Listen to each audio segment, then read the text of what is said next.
আসসালামু আলাইকুম। মিতুল সৃজন ও অ্যামাজিং লোভ থেকে আমি মিতুল আপনাদের সামনে হাজির হয়ে গেলাম। তো আজকের ভিডিওটা হলো আমাদের আপকামিং কিছু কাজ যেগুলা করতে হবে আসতেছে সেগুলোর উপর ভিত্তি করে। যেমন ধরেন মল্টিং, এটি একটি প্রতি বছর আমাদের এই জিনিসটা হয়ে থাকে আমাদের কবুতরের। প্রতি বছর এভরি ইয়ার আমরা মল্টিংটা করি। তো মল্টিং বুঝতে গেলে সর্বপ্রথম জানতে হবে মল্টিংয়ের অর্থ কী। মল্টিংয়ের অর্থ পুনর্গঠন। কবুতর তার নিজের শরীরের পুরনো পালকগুলি ফেলে নতুন পালক জন্ম নেয় এই সময়টার মধ্যে। এটার নামই হলো মল্টিং বা কুরুচ।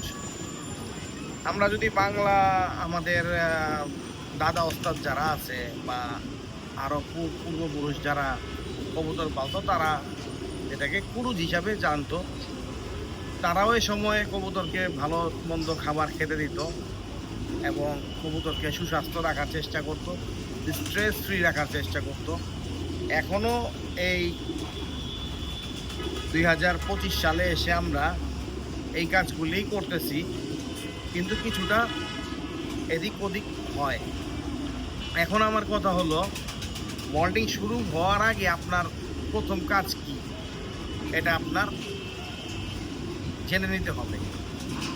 হ্যাঁ, আমি জানি এটা সবার জানা, কিন্তু এরপরও হয় কি জানেন, আমরা একটা সার্কেলের মধ্যে ঘুরতে ঘুরতে এই জিনিসটা ভুলে যাই। সো আজকে আমি আপনাদেরকে এই জিনিসটা মনে করায় দিই। জাস্ট মনে করায় দেওয়া, সেটা হলো যদি পসিবল হয়, ভিডিও কবে ছাড়বো জানি না, ভিডিও পাওয়ার পরে আপনারা প্রথমে কৃমির ডোজটা দিয়ে দিবেন। কারণ আজকে জুন মাসের 19 তারিখ বা 20 তারিখ ধরেন, 19 বা 20 তারিখ জুন মাসের। তো জুলাই আগস্ট সম্পূর্ণ মল্টিং থাকবে। এই সময় আপনি ভ্যাকসিন, কৃমি, অন্য কোনো কিছুই করাতে পারবেন না, বা প্যারা স্টপটা না করানোটাই বেটার। যার কারণে আমি আমার লফটে এবছর প্যারা স্টপটা একটু আর্লি করিয়েছি। ভবিষ্যতেও এটাই করব, এরকম আগে আর্লি করিয়ে নেব, যাতে আমার পরবর্তীতে আমার এই জিনিসটা মিলাতে সমস্যা না হয়। কারণ লাস্টের দিকে টাইম শর্টেজের কারণে আমরা মিল করতে পারি না। তো আপনারা যেটা করবেন সেটা হলো প্রথমে আপনারা প্রিমিড ডোজটা করাবেন। সেটা হতে পারে বিদেশি, হতে পারে দেশি, অ্যালবেন, অ্যাট্রাক্স এগুলো দিয়েও করাইতে পারেন, নো ইস্যু। কারণ এখন কোনো ইস্যুই নাই। ইস্যুটা হবে কখন, যখন আপনার কবুতর রেসে যাবে, তার আগে ক্রিমির ডোজটা ভালোটা করাতে হবে। এবং অবশ্যই একটা ব্র্যান্ডেড কবুতরের জন্য ডেডিকেটেড এভাবে করাবেন, এটা অত্যন্ত দরকারি। এখন জাস্ট ফর তার ভিতরে ডিওর্মিং করাটাই আমাদের জরুরি। তবে এ দিয়ে কিছু ক্রিমির ডোজের ব্যাপারেও কিছু ব্যাপার আছে, কথা আছে আমার। যেমন ধরেন আপনারা এখন ক্রিমির ডোজ করালেন, একবার করালে হবে না। যখনই যেদিনই যে সময় ক্রিমির ডোজ করাবেন, ব্যাক টু ব্যাক উইকে 2 দিন দেওয়ার চেষ্টা করবেন। ধরেন আজকে দিলেন, আজকে থেকে ঠিক 5 দিন পর 6তম দিন অথবা 7তম দিন আপনি আরেকবার ক্রিমির ডোজ করে ফেলবেন। কারণ হ্যাঁ, এখানে কারণ আছে, আমি আপনাদেরকে বলি। কৃমি অলওয়েজ ডিম বাচ্চার উপর থাকে পেটের ভিতরে। তো আপনি যখন ক্রিমির ডোজটা করাবেন, সেখানে বয়স্ক কৃমিগুলো মারা যাবে, কবুতর ডিওর্মিং হয়ে যাবে। কিন্তু 1 সপ্তাহ পর আবার ডিমগুলো ফুটে যাবে, নতুন বাচ্চা হবে, সেগুলো আবার আপনার কবুতরকে ক্ষতি করতে থাকবে। ডিমে ক্ষতি হয় না কৃমিতে? কৃমির মেডিসিনে ডিমের ক্ষতি হয় না। কিছু মেডিসিন আছে ডেডিকেটেড, যেগুলা খুবই স্ট্রং, ওগুলা ডিম সহ বের করে ফেলে। সেগুলার দিকে আমরা না যাই, কারণ সেগুলা করাইলে আবার কবুতর ঘুমিয়েও করে, যেটা অনেক ফ্যান্সিয়ার নিতে পারে না, হতাশ হয়ে যায়।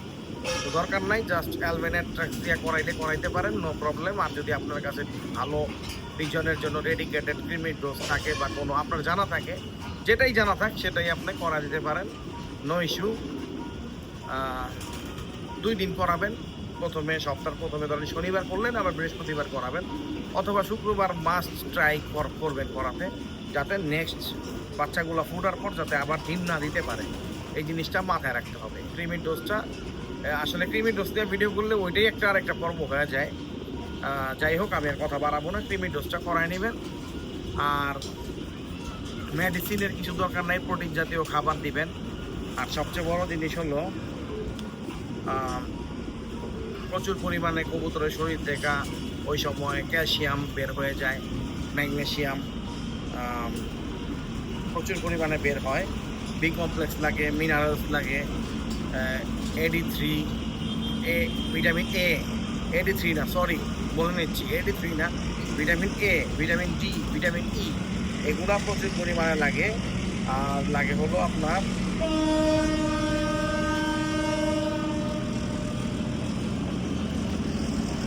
ক্যালসিয়াম গ্লুকোনেট, সেটা লাগে।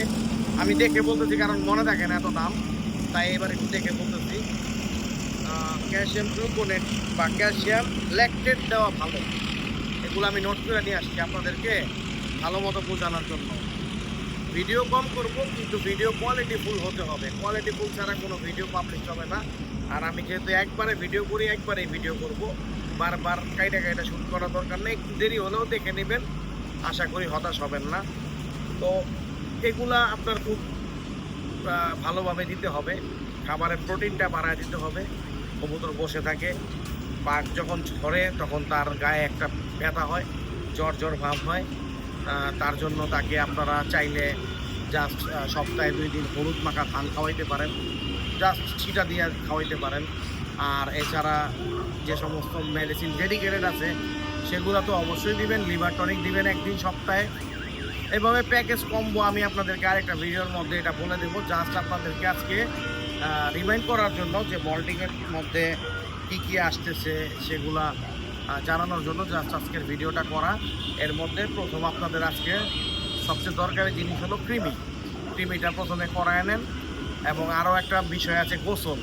মল্টিংয়ের পার্ট করলে হয়তো বা পার উইকে আমি একটা ভিডিও দিয়ে আপনাদেরকে আপডেট দিয়ে দেবো। আপনারা সেভাবে একটা করে মানে ধাপ আগে বাড়লেন। তো আসলে আমার টাইম লুপও কম, এই জন্য আমার ভিডিওটা একটা নির্দিষ্ট টাইমের মধ্যে করতে হইতেছে। তো আজকে এই পর্যন্তই।